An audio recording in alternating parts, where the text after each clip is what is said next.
Hello students, today I am here with the session 2 of chapter data handling। जैसा कि पिछले session में मैंने आपको बताया था basic introduction about data handling कि हम लोग कैसे एक टेबल बनाते हैं, कैसे हम लोग फ्रीक्वेंसी निकालते हैं और कैसे हम लोग मीन निकालते हैं। और आज हम बताएंगे उसके फर्दर यानी कि मोड और मीडियन। तो पहले तो एक बात बताएंगे कि जो मीन मीडियन मोड ये तीनों चीज होती है, तीनों होते क्या है, ये होते हैं सेंट्रल टेंडेंसी। सेंट्रल टेंडेंसी मतलब किसी भी डेटा की बीच की वैल्यू बताते हैं, यानी कि सेंट्रल टेंडेंसी। हमने आपको पिछली क्लास में बताया था कि मीन क्या होता है।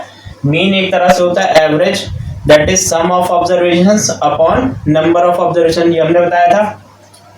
तो देखिए हमने आप बताया था आपको मीन के बारे में, और मीन होता क्या है, इसको एक्स बार से रिप्रेजेंट करते हैं। ये होता है sum of observations, sum of observations upon number of observations, number of observations. ये इसका फॉर्मूला था जब हमारा जो डेटा था वो ग्रुप डेटा था। और अगर इसको टेबल के फॉर्म में होता तो मीन यहाँ पे निकलता है x bar equal to sigma f x upon sigma f. Sigma क्या होता है, सम ऑफ होता है, यानी कि फ्रीक्वेंसी और क्लास मार्क का मल्टीप्लिकेशन हो रहा था, यानी सिग्मा एफ एक्स आ रहा था अपॉन फ्रीक्वेंसी से डिवाइड कर दे रहे थे तो मीन आ रहा था। अब यहाँ पे हम बात करते हैं मोड की।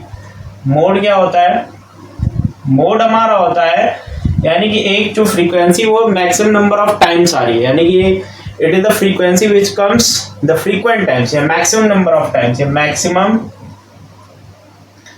Maximum frequency observation. Maximum frequency observation को क्या कहते हैं, मोड कहते हैं। जैसे मान लीजिए हमने कोई डेटा लिया 567 एग्जांपल, मान लीजिए हमने लिया फाइंड द मोड, हमने लिया 5 6 7, फिर 1 2 3 बार 5 फिर से ले लिया, फिर यहाँ पे 6 ले लिया। अब देखिए यहाँ पे जो सबसे मैक्सिमम नंबर ऑफ टाइम्स जो डिजिट आ रहा है वो क्या आ रहा है, 5 आ रहा है, यानी कि 1 2 3 4 बार 5 आ रहा है, यानी मैक्सिमम फ्रीक्वेंसी ऑब्जर्वेशन क्या है, 5 है। तो इसका मोड क्या हो जाएगा, इसका मोड हो जाएगा 5 मीन्स मोड क्या होता है, मैक्सिमम फ्रीक्वेंसी ऑब्जर्वेशन होती है। हाईएस्ट फ्रीक्वेंसी ऑब्जर्वेशन को भी कह सकते हैं हम लोग मोड। अब मेन इसके बाद इंपॉर्टेंट आता है मीडियन। मीडियन क्या होता है, नाम से ही पता चल रहा है, मीडियन का मतलब होता है मिड वैल्यू। क्या होता है, मिड वैल्यू। और मिड वैल्यू निकालने यहाँ पे दो तरीके होते हैं। मीडियन का मतलब ही होता है मिड वैल्यू। तो कैसे हम लोग निकालते हैं मीडियन, यहाँ पे दो केस होते हैं। सबसे पहले तो हम लोग डेटा जो भी होता है उसको अरेंज करते हैं असेंडिंग ऑर्डर में। Arrange data in ascending order, यानी सबसे पहला हमारा काम होता है जो डेटा है उसको अरेंज करना है किसमें, असेंडिंग ऑर्डर में। असेंडिंग ऑर्डर में अरेंज करने के बाद हमको चेक करना होता है कि टोटल जो ऑब्जर्वेशन वो है कितने। दो केस होगा, या तो इवन होंगे या तो ऑड होंगे। अगर आप नंबर ऑफ ऑब्जर्वेशंस ऑड होंगे तो फॉर्मूला हो जाएगा मीडियन का, मीडियन ये हो जाएगा n+1 अपॉन 2th टर्म, ये होगा इसका फॉर्मूला। मान लीजिए हमने कोई एग्जांपल नंबर लिखा 2 4 5 7 9 1 2 3 4 5, n की वैल्यू कितनी है, 5 है, दैट इज ऑड है, n इक्वल टू 5, और ये क्या है, ऑड है। तो यहाँ पे डायरेक्ट मीडियन क्या आ जाएगा, मीडियन की वैल्यू हमारी आ जाएगी, यह आ जाएगा 5 + 1 अपॉन 2, यानी कि हो जाएगा 6th ऑब्जर्वेशन अपॉन 2। ये कितना हो जाएगा, 6th ऑब्जर्वेशन अपॉन 2, यानी थर्ड ऑब्जर्वेशन हम लोग देख लेंगे क्या है। थर्ड ऑब्जर्वेशन क्या है, यहाँ से 1 2 और 3, तो ये क्या है, ये 5 आ जाएगा हमारा, क्या ये आ जाएगा हमारा मीडियन। अब दूसरा केस होता है जब नंबर ऑफ टर्म्स जो होते हैं वो क्या होते हैं, वो इवन होते हैं, यानी कि n की वैल्यू क्या हो, इवन है। तो इवन में एक बड़ा फॉर्मूला लगता है, इवन में लगता है यहाँ पे मीडियन का फॉर्मूला, क्योंकि वहाँ पे जैसे मान लीजिए 10 टर्म है तो 10 टर्म में या तो 5 वाला 5th टर्म मीडियन होगा या तो 6th टर्म मीडियन होगा। तो यहाँ पे केस होता है मीडियन का n/2th टर्म, n/2th टर्म करते हैं, और उसका नेक्स्ट टर्म यानी कि n/2 + 1th टर्म ये होता है, और होल अपॉन क्या कर देते हैं, होल अपॉन 2 कर देते हैं। यही हमारा क्या आता है, मीडियन आया था। तो सब लोग पहले फॉर्मूला देखें, फिर हम बताएंगे टेक्निक कैसे मीडियन निकालते हैं। यहाँ तक सब लोग देख लें, फॉर्मूला सबको समझ में आ रहा हो। और इसमें एक और काम भी कर सकते हैं मीडियन निकालने में। जैसे हमारे पास ये नंबर दिए थे 2 4 5 6 7 9, मान लीजिए हमारे पास नंबर दिया फाइंड द मीडियन ऑफ 2 4 5 7 9, तो ये असेंडिंग ऑर्डर में अरेंज है। हम लोग क्या कर सकते हैं, एक एक नंबर कट कर सकते हैं। एक इधर से कट कर दिया, एक इधर से कट कर दिया, ठीक है, एक इधर से कट कर दिया, एक इधर से कट कर दिया। अब जो बचा है बीच में वही क्या होगा, यही हमारा मीडियन होगा। क्या होगा, मीडियन। ये पहले आपने पढ़ा होगा, इसको ऐसे करते हो, फॉर्मूला लगा के ऐसे करते हैं, दोनों से आंसर वही आएगा। अब मान लीजिए एक ऐसा एग्जाम्पल ले रहे हैं, मान लीजिए एग्जाम्पल हमने ले लिया इसका जहाँ पे इवन हो ऑब्जर्वेशन, मीन्स हमने ले लिया 2 3 5 7 9 और 11। तो ये कितने नंबर हो गए, 6 नंबर हो गए। कितने हो गए, 6। तो एक एक हम लोग कट कर रहे हैं, एक इधर से किया, एक इधर से किया, फिर एक इधर से किया, एक इधर से किया। आप देखिए यहाँ पे 2 नंबर बचे हैं। क्या बचे हैं, 2 नंबर बचे हैं। तो उनका क्या करते हैं, इन दोनों का सम करते हैं और 2 से डिवाइड कर देते हैं, यानी मीडियन यहाँ पे क्या हो जाएगा, मीडियन हो जाएगा 5 + 7/2, यानी 7 + 5 12/2, यानी कि 6 आ जाएगा इसका मीडियन। और फॉर्मूले से भी करेंगे तो भी वही आंसर आएगा। तो ये सेकंड मेथड होता है कैसे हम लोग मीडियन निकालते हैं। जब फॉर्मूला बताओ तो ऐसे निकालिए, नहीं बताओ तो ऐसे भी निकाल सकते हैं। जब ऑब्जर्वेशंस कम होती है तो ऐसे भी मीडियन निकाला जा सकता है। तो अब बात करते हैं कुछ क्वेश्चंस की मीडियन पे, क्योंकि मोड तो बहुत इजी है, मीन के बारे में बता चुके हैं, मीडियन पे ही यहाँ पे क्वेश्चन लेंगे हम। तो देखिए मीडियन पे, और इसके बाद हम बताएंगे ग्राफ के बारे में, बार ग्राफ कैसे बनाते हैं, और प्रोबेबिलिटी के बारे में। बस 2 टॉपिक आपका है, फिर चैप्टर फिनिश हो जाएगा। और नेक्स्ट सेशन में हम आपको एनसीईआरटी के प्रॉब्लम्स डिस्कस कराएंगे, ठीक है। तो ध्यान से थोड़ा सा देखिए। मीडियन पे एक क्वेश्चन लेते हैं, जैसे मिल गया the runs scored by 11 members of a cricket, नहीं हम उसका लेते हैं इवन का। The weight of 10 students in kilogram are. तो the weight of 10 students in kilogram are. 10 students का वेट दिया, यानी कि एन की वैल्यू क्या है, 10 है, और एन क्या हो जाएगा, इवन हो जाएगा। तो हमको यहाँ पे इवन का फॉर्मूला लगाना पड़ेगा। और 10 स्टूडेंट्स का वेट दिया हुआ है 42 किलोग्राम, 43, 40, 35, 37, 39, और मान लीजिए दिया 41, 50। कितने हो गए, जोड़ लेते हैं, 1 2 3 4 5 6 7 8, 2 और 27 और 32 किलोग्राम। तो ये हो गया 10 वेट। एन की वैल्यू 10 है, तो सबसे पहला काम होता है मीडियन निकालने में, क्या करना होता है, arrange the data in ascending order. तो असेंडिंग ऑर्डर सबसे पहले अरेंज करते हैं, ascending order, in ascending order हमने किया, मान लीजिए तो क्या आ जाएगा, सबसे छोटा 27 है, ठीक है। उसके बाद किलोग्राम नहीं लिख रहे, किलोग्राम लिख लिया। 27 के बाद कौन सा है, 32 है, ठीक है।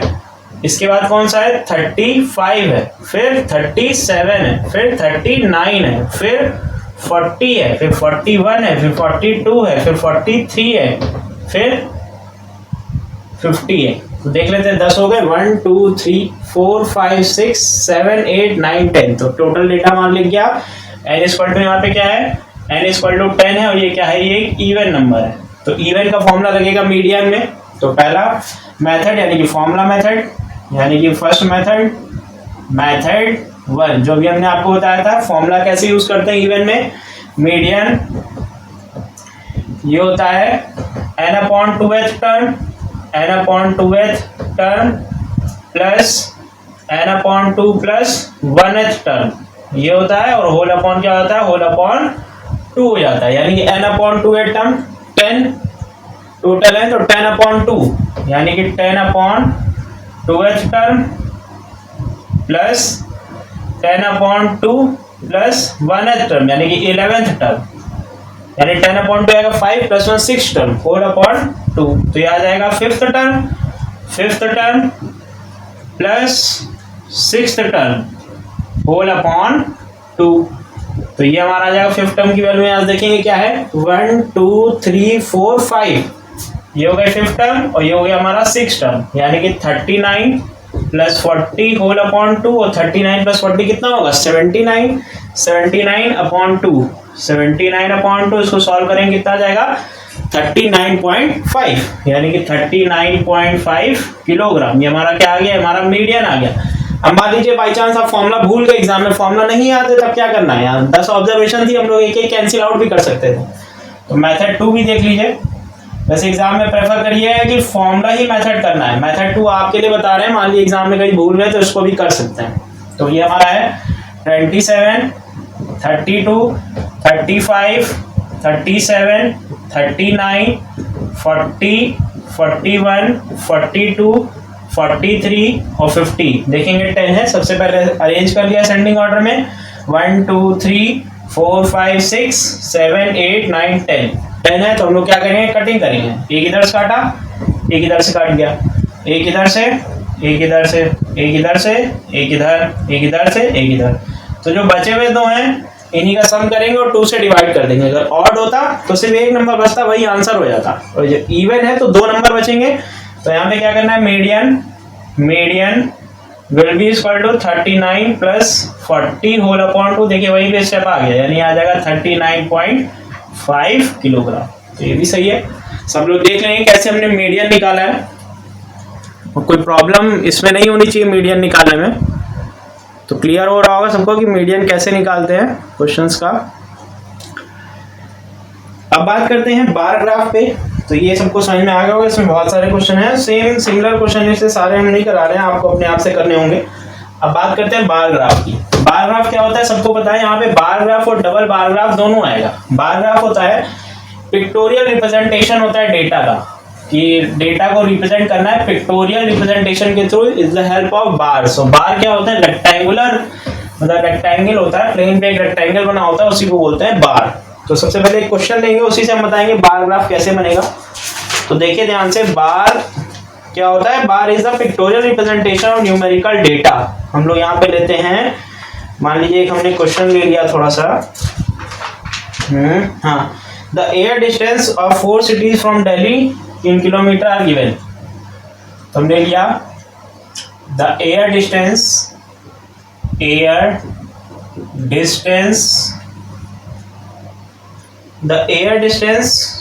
of 4 cities from Delhi, of 4 cities from Delhi are given। और देखिए इसमें क्या होता है, हमने 6th क्लास में भी पढ़ाया है बार ग्राफ के बारे में, तो ज्यादा प्रॉब्लम नहीं होगी। इन किलोमीटर दिया हुआ है, तो बस आपको ध्यान से देखना है कि बार ग्राफ में क्या क्या चीज होती है, बहुत इजी चीज है ये। अब देखिए इसमें टेबल दी हुई है हमको, सिटी और डिस्टेंस फ्रॉम दिल्ली। तो टेबल है हमारी सिटी और दूसरा है डिस्टेंस फ्रॉम दिल्ली, ये हमको यहाँ पे दिया रहेगा इन किलोमीटर, ठीक है। अब इसी को यूज करके हमको क्या बनाना है, बार ग्राफ बनाना है। डबल बार ग्राफ भी बना सकते हैं, जब बोला जाए डबल तो डबल बार ग्राफ, यानी एक ही बार ग्राफ में 2 बार्स बना देंगे विदाउट एनी गैपिंग, तो उसको बोलते हैं डबल बार ग्राफ। तो ये हमारी टेबल है मान लीजिए, और इसको ग्राफ पेपर मिलेगा, उसी में बनाना है। अब देखिए यहाँ पे हमने मान लीजिए डेटा लिया कोलकाता, मुंबई, चेन्नई और हैदराबाद। कोलकाता, मुंबई, चेन्नई, हैदराबाद। तो पहला हमारा है कोलकाता, मुंबई, चेन्नई और हैदराबाद, ठीक है। अब यहाँ पे डिस्टेंस हमको दी है, डिस्टेंस हमको यहाँ पे दी है 1340, 1100, 1700, 1220। तो इसको कर लेते हैं 1300, 1700, 1200 और हमको दिया 1350। ये डिस्टेंस दी हमको, इसको बार ग्राफ में बनाना है। स्केल भी हम लोग इसी के हिसाब से लेंगे, कैसे स्केल लेंगे आपको बता रहे हैं। सबसे पहले ग्राफ पेपर में 2 एक्सिस, दैट इज एक ये होता है और दूसरा हमारा ये होता है। क्लियर है, इतना सबने देखा ही होगा। इस एक्सिस को बोलते हैं एक्स एक्सिस और इस एक्सिस को बोलते हैं वाई एक्सिस। जो डेटा है यानी डिस्टेंस इन किलोमीटर वो हमेशा वाई एक्सिस की तरफ शो होगा, और जो नेम ऑफ सिटी है वो हमेशा एक्स एक्सिस पे। तो यहाँ पे क्या हो जाएगा, यहाँ पे हो जाएगा नेम ऑफ सिटी या सिटीज भी लिख सकते हैं, और यहाँ पे क्या हम लोग शो करेंगे, यहाँ पे हम लोग शो करेंगे distance from Delhi in kilometre, means distance from Delhi in kilometre. तो बस आपको ध्यान देना है, जो आप यहाँ ऊपर लिखेंगे वही नीचे लिख देना है, और जो यहाँ लिखा जाएगा वो ऐसे लिख देना है। क्लियर है सबको? अब इसके बाद आते हैं यहाँ पे जो मीटिंग पॉइंट होता है एक्स और वाई एक्सिस का, उसको बोलते हैं ओरिजिन, यानी कि यहाँ पे एक्स और वाई के कोऑर्डिनेट क्या होते हैं, 0,0 होते हैं। अब बात करते हैं कोलकाता 1300। यहाँ पे जितने भी नंबर्स हैं ये कितने, देखिए 100, अगर हम लोग 100 लेंगे तो यहाँ पे हमको लगभग 17 बनाने पड़ेंगे। तो हम लोग यहाँ पे क्या ले लें, 200 का ले लें। कितना ले लें, 200 का ले लें। तो 200 का लेंगे तो बहुत ईजी हो जाएगा और आसानी से हमारा आ भी जाएगा। आप 100 की भी स्केल ले सकते हैं। अब देखिए, मान लीजिए हमने 100 कर लिया, one side on both axis. 100 का नहीं लेंगे, यहाँ पे 200 कर लेते हैं, यानी ऑन बोथ एक्सिस यहाँ पे सिर्फ वाई एक्सिस पे लेगा। On y axis 1 centimetre is equal to 200 kilometre, यानी 1 सेंटीमीटर कितने किलोमीटर को दिखा रहा है, 200 किलोमीटर दिखा रहा है। तो 0 है। उसके बाद यहाँ से हम लोग 1 सेंटीमीटर का ब्लॉक छोड़ेंगे, यहाँ पे पहला बार बनाएंगे, फिर 1 सेंटीमीटर का ब्लॉक छोड़ा, दूसरा बार, फिर 1 सेंटीमीटर का ब्लॉक छोड़ा, तीसरा बार, फिर 1 सेंटीमीटर का ब्लॉक छोड़ा और चौथा बार। ऐसे बनाते हैं, 1-1 सेंटीमीटर का ब्लॉक छोड़ के बनाते हैं। यहाँ पे 200, उसके बाद 400, फिर 600, फिर 800, फिर 1000, फिर 1200, फिर 1400, फिर 1600 और फिर 1800। ये हमारी क्या हो गई, ये वाई एक्सिस हमने ले लिया। पहला हमारा क्या है, पहला हमारा कोलकाता 1300। तो 1400 कि यहाँ पे 10 स्मॉल डिवीजन होंगे, 1 2 3 4 5 6 7 8, मान लिया 9, और ये हो गया 9 है, यानी 10 डिवीजन। तो 1400 है और 200 का, यानी एक जो डिवीजन है वो कितने का होगा, 50-50 का होगा। तो हम लोग को बढ़ना कितना है, पहला बनाना है 1300, तो इसके नीचे बनेगा, यहाँ नहीं बनेगा, इसके नीचे बनेगा। तो 1200 और 1400 का जो जस्ट बीच का पार्ट होगा वही हमारा होगा 1300। तो पहला हमने बना दिया, ये हमारा क्या है 1300, इसके जस्ट बीच में आएगा, यानी ये आ जाएगा हमारा 1300, ये आ गया। और ये है क्या, ये है कोलकाता। क्लियर है सबको? ग्राफ बनाएंगे तो उसमें यहाँ पे बीच में ऐसे लाइन बनी रहती है, वही हमारा हाफ होता है। अब नेक्स्ट है हमारा मुंबई 1700। तो 18 और 16 के जस्ट जो बीच वाला होगा वही होगा 1700। तो ऐसे हमने बना दिया। ये हमारा ग्राफ हो गया किसका, मुंबई का, मुंबई। नेक्स्ट हमारा है चेन्नई 1200। तो 1200 कैसे है, ये हमारा 1200 है, तो यहाँ पे हम लोग ऐसे बना सकते हैं। ये हमारा ग्राफ हो गया किसका, ये हो गया चेन्नई का।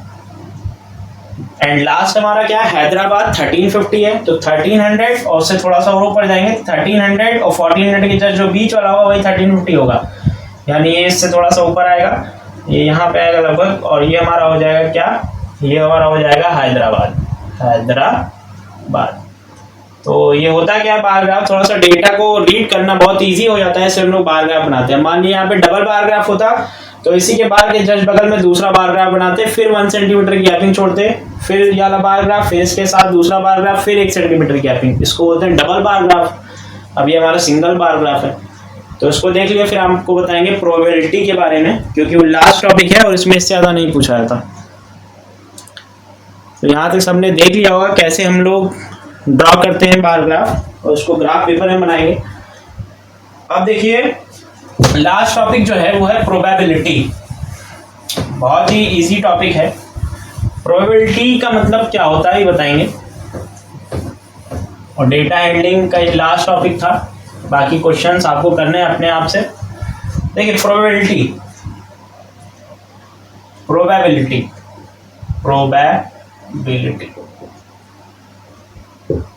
प्रोबेबिलिटी का मतलब होता है चांसेस। किसी भी इवेंट के अकर या ना अकर होने की जो चांसेस होती है उसको क्या बोलते हैं, प्रोबेबिलिटी। यानी chances of occurrence slash non occurrence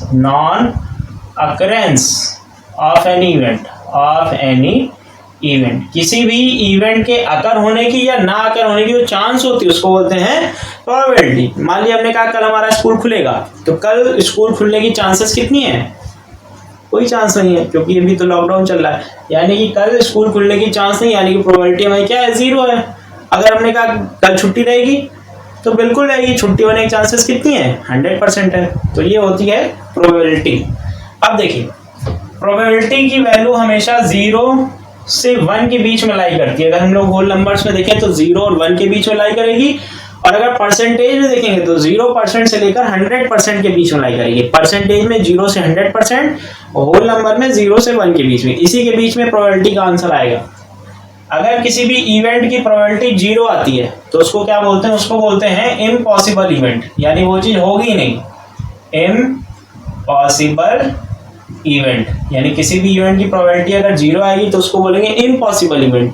और किसी भी इवेंट की प्रोबेबिलिटी अगर 1 आएगी तो उसको बोलते हैं श्योर इवेंट। क्या बोलते हैं? श्योर इवेंट, यानी कि वो तो हो ही रहा है। क्लियर है सबको? प्रोबेबिलिटी होती क्या है? बाकी जितने भी आंसर आएंगे वो क्या आएंगे? इन दोनों के बीच में ही आएंगे। 0 से 1 के बीच में ही प्रोबेबिलिटी के सारे आंसर लाई करेंगे, फ्रैक्शन में ज्यादातर आते हैं। अब बात करते हैं, देखिए प्रोबेबिलिटी का क्वेश्चन कैसे सॉल्व करते हैं। प्रोबेबिलिटी ऑफ एन इवेंट, इसका एक फॉर्मूला है, number of favourable outcomes, number of favourable outcomes upon total number of outcomes, total number of outcomes. ये हो गया number of favourable outcomes upon total number of outcomes. का मतलब क्या होता है? नंबर ऑफ फेवरेबल आउटकम्स, यानी अगर देखें हमने एक कॉइन उछाला है, तो कॉइन उछाले हमने पूछा what is the probability of head. तो अगर कॉइन उछाला गया है तो 2 चीजें आ सकती है, या तो हेड और या तो टेल, दोनों आ सकते हैं। तो जो टोटल आउटकम्स यहाँ पे हो जाएंगी वो हो जाएंगी 2, क्योंकि या तो हेड आ सकता है या तो टेल आ सकता है। और अगर पूछा what is the probability of coming of head, यानी कि हमने क्या पूछा? हेड की सिर्फ पूछी, तो वो हो जाएगी फेवरेबल आउटकम्स, यानी कि कमिंग ऑफ हेड, हेड कितने बार आ सकता है? सिर्फ 1 टाइम आ सकता है, तो उसको बोलते हैं फेवरेबल आउटकम्स। अगर मान लिया हमने यहाँ पे क्वेश्चन दे दिया यही, find the probability of head in tossing a coin once, यानी एक बार अगर कॉइन उछाला गया तो हेड की प्रोबेबिलिटी कितनी होगी? अगर एक बार उछाला गया, एक बार हेड आएगा या तो टेल आएगा, तो 2 हो सकते हैं। तो यहाँ पे टोटल आउटकम्स कितनी है? टोटल आउटकम्स कौन कौन सी हो जाएंगी? या तो हेड आएगा या तो टेल आएगा, तो ये हो जाएंगे 2। और फेवरेबल आउटकम्स कितनी? जो पूछा है प्रोबेबिलिटी ऑफ हेड कितने बार आ सकता है? 1। तो फेवरेबल आउटकम्स ये हो जाएगी टोटल 1। तो प्रोबेबिलिटी ऑफ हेड कितना आंसर आ जाएगा? ये आ जाएगा 1/2। तो सिंपल सा है, इसको ऐसे ही करते हैं। अभी एग्जांपल और लेंगे इस पे, प्रोबेबिलिटी पे, जिससे आपको क्लियर हो जाए कॉन्सेप्ट। अब देखिए एक क्वेश्चन लेते हैं, कॉइन इज टॉस्ड,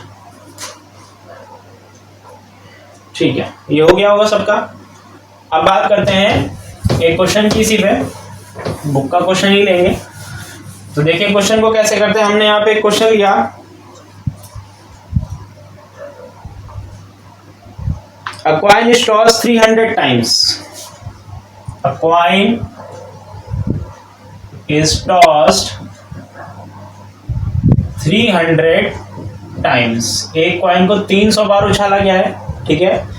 अब यहाँ पे कह रहा है and we get head 136 times and we get head 136 times, दूसरा टेल 164 टाइम्स, यानी एक कॉइन को छालने पे 136 टाइम्स हेड आ रहा है, 164 टाइम्स क्या आ रहा है? टेल आ रहा है, दोनों सम 300 होगा। अब हमको पूछ रहा है when a coin is tossed at random what is the probability of getting head and a tail. यहाँ पूछ रहा है what is the probability of first part head and second part tail, यानी कि हेड आने की प्रोबेबिलिटी क्या है और टेल आने की प्रोबेबिलिटी क्या है। तो टोटल आउटकम से हमको 300 दी है और हेड की आउटकम्स दी 136 और टेल दी 164। डायरेक्ट फॉर्मूला लगाना है, यानी कि आंसर यहाँ पे डायरेक्ट हो जाएगा प्रोबेबिलिटी ऑफ हेड, ये क्या हो जाएगी number of favourable upon total. तो फेवरेबल यहाँ हेड की कितनी है 136 है, अपॉन टोटल कितना है 300 है। ये हो गया, उसको हम लोग काट देंगे, छोटा हो जाएगा, यानी कि 2 150 और 260 क्या हो जाएगा 68 हो जाएगा, फिर 2 जाएगा 75 और 2 जाएगा 34। अब कटेगा, अब नहीं कटेगा, 34 अपॉन 75, ये इसका आंसर आ गया probability of coming head. Next आता है probability of coming tail. Tail की प्रोबेबिलिटी क्या हो जाएगी प्रोबेबिलिटी ऑफ कमिंग टेल।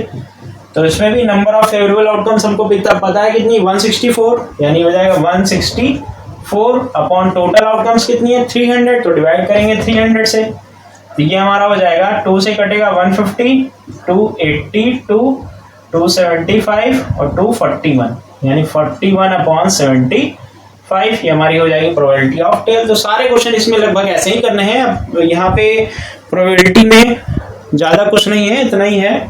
और अब इसके बाद नए चैप्टर में मिलेंगे और इसके बाद हम कुछ एनसीईआरटी के प्रॉब्लम्स को भी डिस्कस करेंगे हमारे नेक्स्ट सेशन में। तो यहाँ तक आप समझ लीजिएगा, जितना अभी तक हमने पढ़ाया है इसके पहले वाले सेशन भी आप देख लीजिएगा। हमारी प्लेलिस्ट जो बनी है क्लास 7 की, उसमें सारे चैप्टर्स हमने लाइन वाइज लगा दिए, तो किसी को कंफ्यूजन नहीं होगा कि इसका सेशन 1 कहाँ है, इसके पहले वाले चैप्टर्स कहाँ हैं। तो हमारे जो चैनल है उस पर क्लास 7 की प्लेलिस्ट आप खोलेंगे, उसमें सारे चैप्टर्स आपको लाइन से मिल जाएंगे। Thank you for watching.